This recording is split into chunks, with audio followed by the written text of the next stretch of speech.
Hello friends, நாம் இந்த வீடியோவில் யாரை பற்றி பார்க்க போகிறோம்னா கூலி பட நடிகை மோனிஷா பிளஸி பற்றி தான் பார்க்க போகிறோம். அவங்க சமீபத்தில் ஒரு பேட்டியில் தன்னோட ஆசையை பற்றி சொல்லியிருந்தாங்க.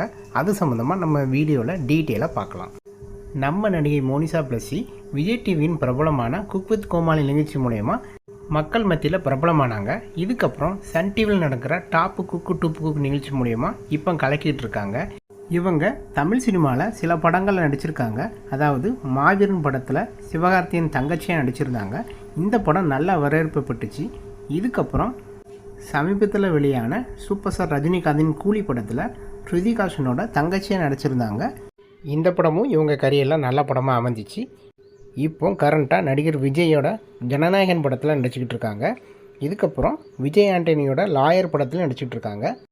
இந்த நேரத்தில் தான் சமீபத்தில் ஒரு பேட்டியில் என்ன சொல்லியிருந்தாங்கன்னா, சினிமாவில் தன்னுடைய ஆசையை பற்றி சொல்லியிருந்தாங்க. நான் சினிமாவுக்கு நுழைஞ்ச உடனே பெரிய நடிகர்களான நடிகர் விஜய் சார், நடிகர் ரஜினிகாந்த் சார் மற்றும் சிவகார்த்தியன் அவங்க கூட நடிச்சிட்டேன். இது ரொம்ப எனக்கு பெருமையாக இருக்குது. எனக்கு ஹீரோயினாக நடிக்க ஆசையெல்லாம் இல்லை. ஏன்னா காதல் காட்சியில் நான் பொருந்துவேனான்னு தெரியாது. எனக்கு நல்ல கேரக்டர் ஆர்டிஸ்ட்டாக பேர் வாங்கணும்னு சொல்லிட்டு எனக்கு ஆசையாக இருக்குதுன்னு சொல்லியிருக்காங்க. இதுபோக நடிகர் பகத் பாசில் மற்றும் நடிகை சாய் பல்லவி இவங்க கூடலாம் நடிக்கணும் ஆசையாக இருக்குது.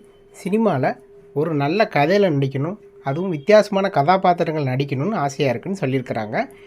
ஸோ இந்த வீடியோ சம்மந்தமான கருத்துக்களை கமெண்ட் செக்ஷனில் கமெண்ட் பண்ணுங்கள். இந்த வீடியோ பிடிச்சிருந்தா லைக் பண்ணுங்கள். நம்ம சேனலை சப்ஸ்கிரைப் பண்ணி சப்போர்ட் பண்ணுங்கள். தேங்க்ஸ் ஃபார் வாட்சிங்.